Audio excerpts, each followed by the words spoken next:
In 1992, the US Navy discovered the sound of a solitary whale, singing at a frequency no other whale could understand.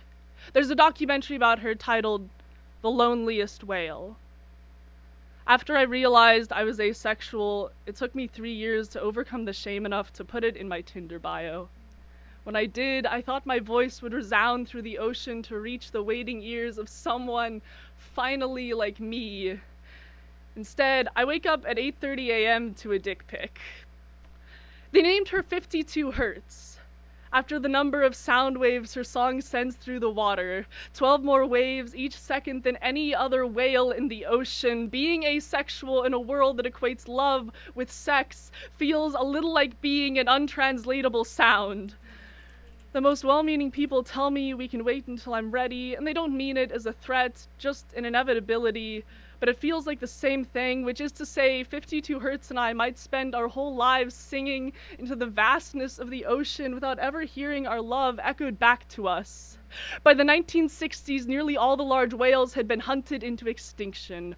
One man is so sure he can seduce the asexuality right out of me that he strips down naked so I know what I'm missing. In 1970, a record of whale sounds went multi-platinum. The hunting only stopped when people learned they could sing. I'm sure if I could explain it right, they'd understand, but no matter how hard I try, nobody seems to be listening. There must be others who love the way I do, but the ocean is so vast.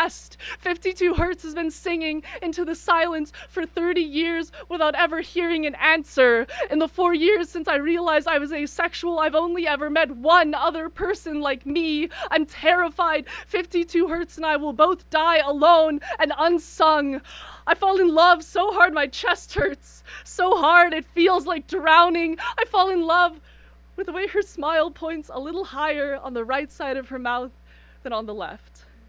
How she smiles at the quietest person in the room so they know someone's listening, how she's witty without ever being cruel, how she's always the last person to sleep on a night out because she needs to make sure that everyone made it to bed safe. She takes me to the swing sets when we're the last to awake, and it makes me remember that stars exist.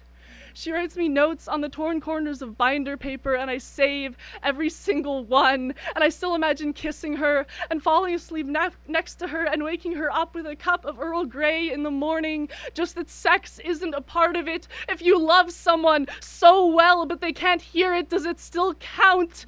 52 Hertz has been singing into the silence for 30 years.